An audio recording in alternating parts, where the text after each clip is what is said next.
and good evening, everybody. Or good morning. What's up? Or good afternoon. I don't know when you're watching this. It could be in the middle of the night when you've decided to turn on the In Step with the Spirit, Ken and Amanda Journey channel. Text us when you watch this. Oh, please don't text us. You can message the time. We have Do Not Disturb on our phones. You can comment below what time and what day you viewed this video. That would be great.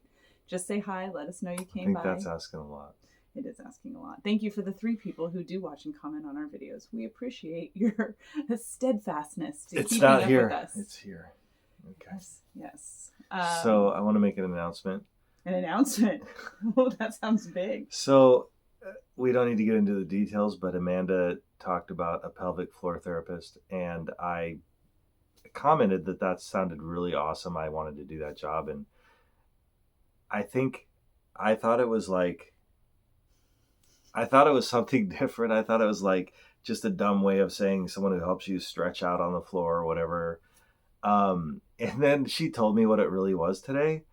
And I couldn't contain myself. I wouldn't have said that that's what I wanted to do. Ken no longer wants to be a pelvic floor therapist. So I don't have any future aspirations of becoming a pelvic floor therapist, and we're just going to leave it at that. Yes. And if you don't know what a pelvic floor therapist I don't is... suggest, don't Google it. Google it. Don't Google it. Yeah, it's okay. Yeah. It's awkward.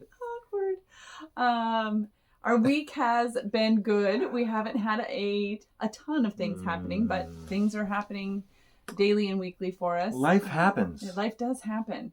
The weather, I'm going to say, has been great. Some people here don't like the bipolarness of it because it will be 80 degrees one week and 60 degrees the next. And so for people who have allergies or who are very sensitive to barometric pressure, say that they don't care for it. But I love wearing shorts and one week and then dressing like fall the next and then wearing shorts.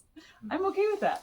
Yeah, we did have a couple days that reminded me of Washington. It was like 40 and raining.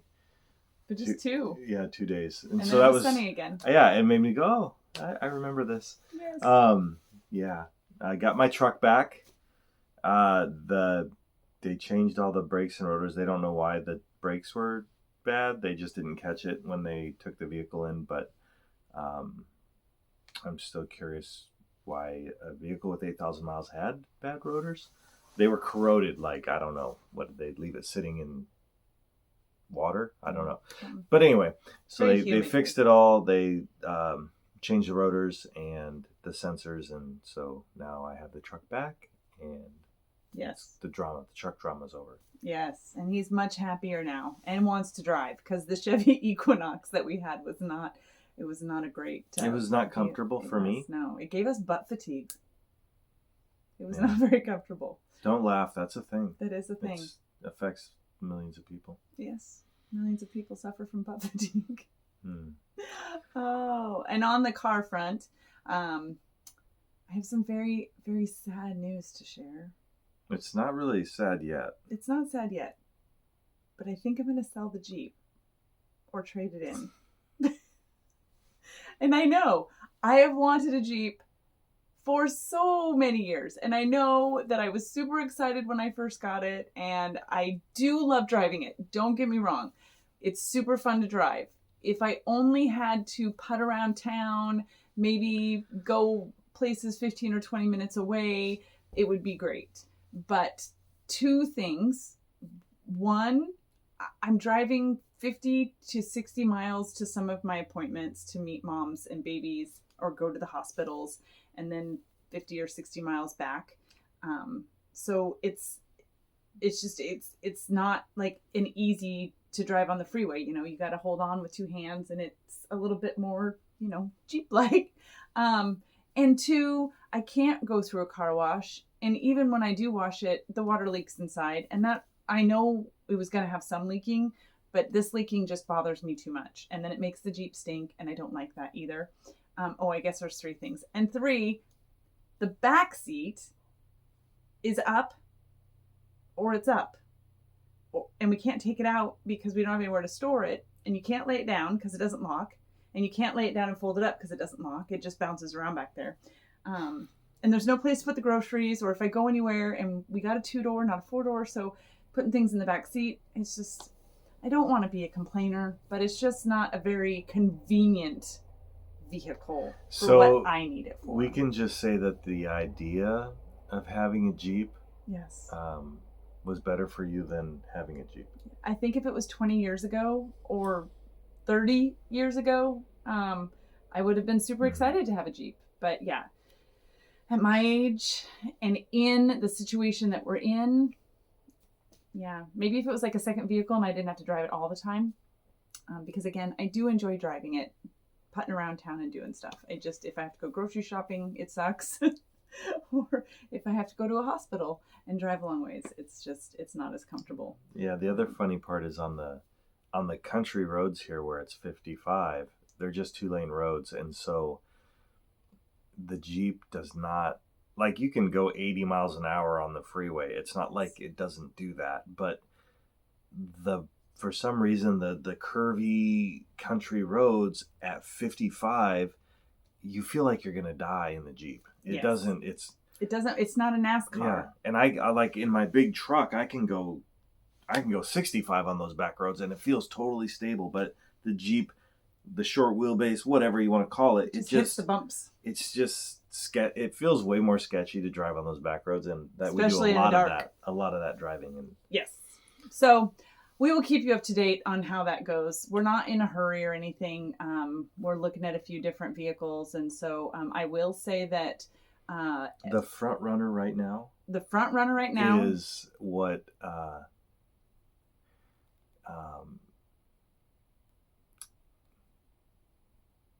Oh my gosh, I'm now forgetting people's names.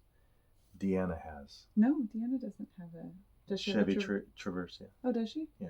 Oh. Yeah, the Chevy Traverse. Yeah, so I'm looking at the Chevy Traverse. Also looking at the Honda Pilot, and I don't know. Yeah, I mean, I haven't found any of those yet. No. Well, and the thing here, sorry to interrupt you. Yeah. The thing here is I've looked at lots of different vehicles. So one, the vehicles here, like say I'm looking at Chevy Traverses, 2018. They'll have 147,000 miles on them. Like, so really high miles on the vehicles. And I would say 8 out of 10 of the vehicles have been in an accident and have salvage titles.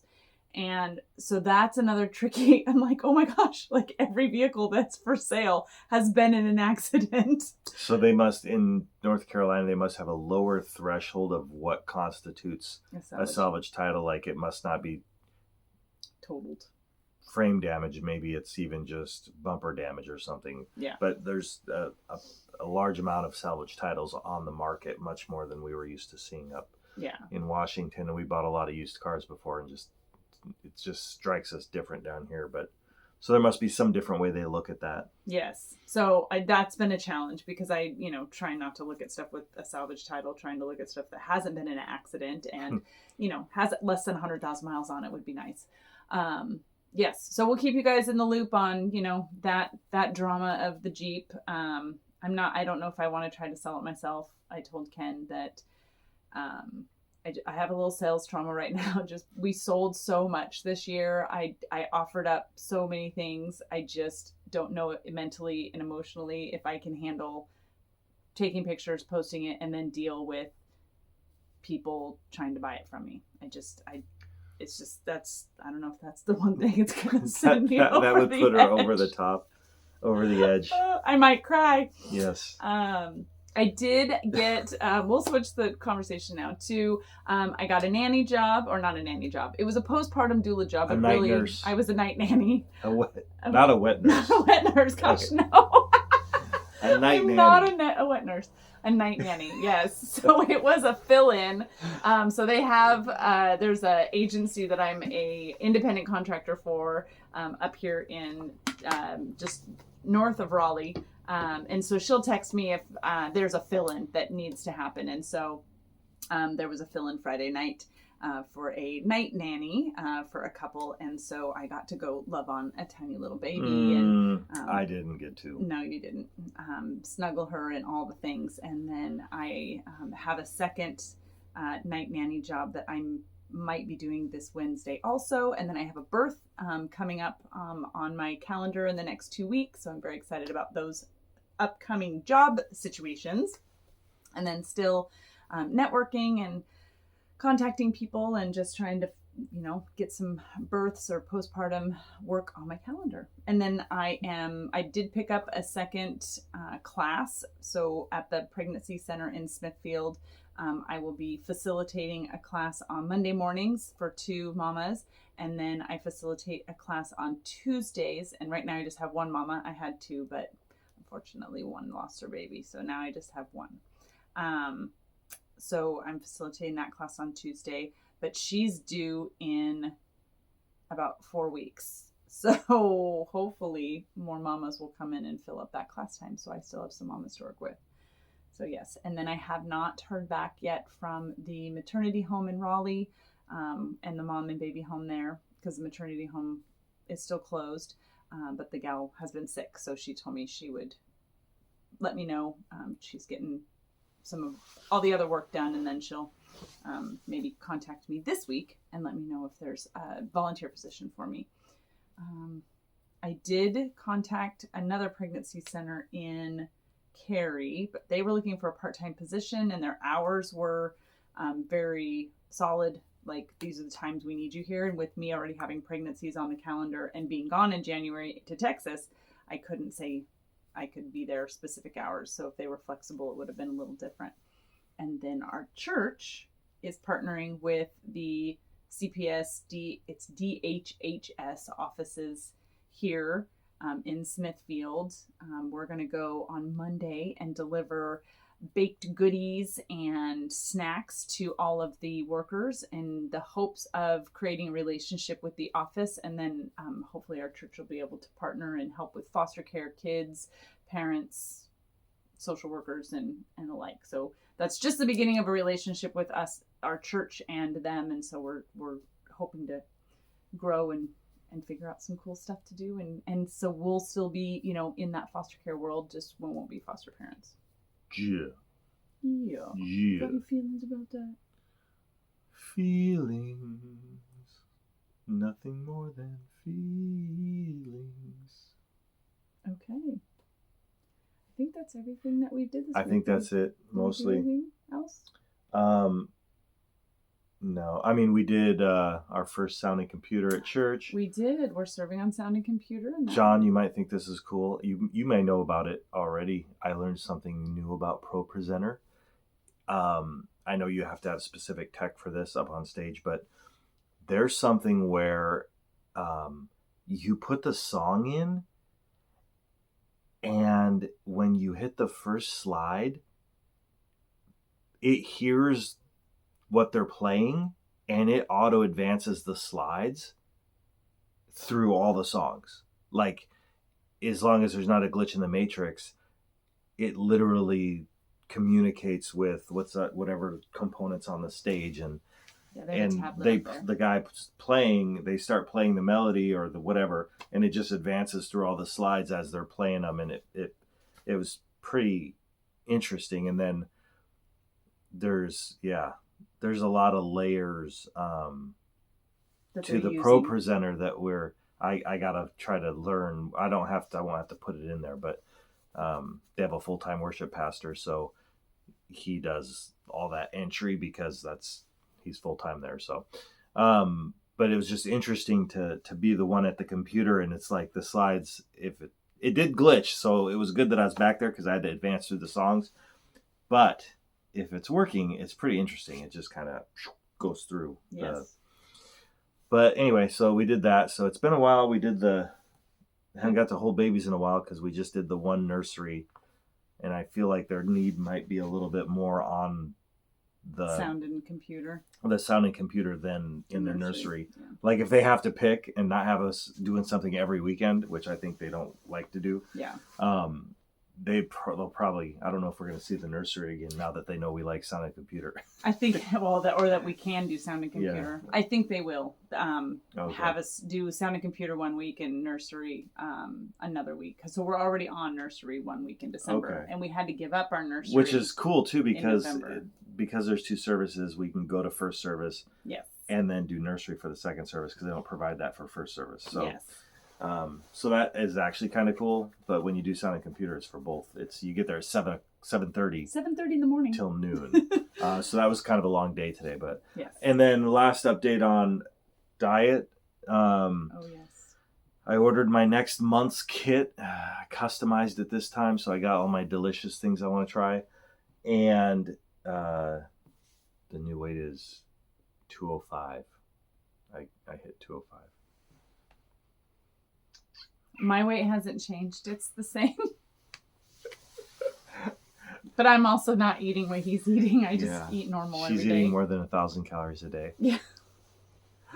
All right. Well, thank you guys so much for watching another episode of A Week in the Life of Ken and Amanda and what we're doing here. Is there any chance that anybody is missing my beatboxing? Yes. Somebody said that you did not beatbox.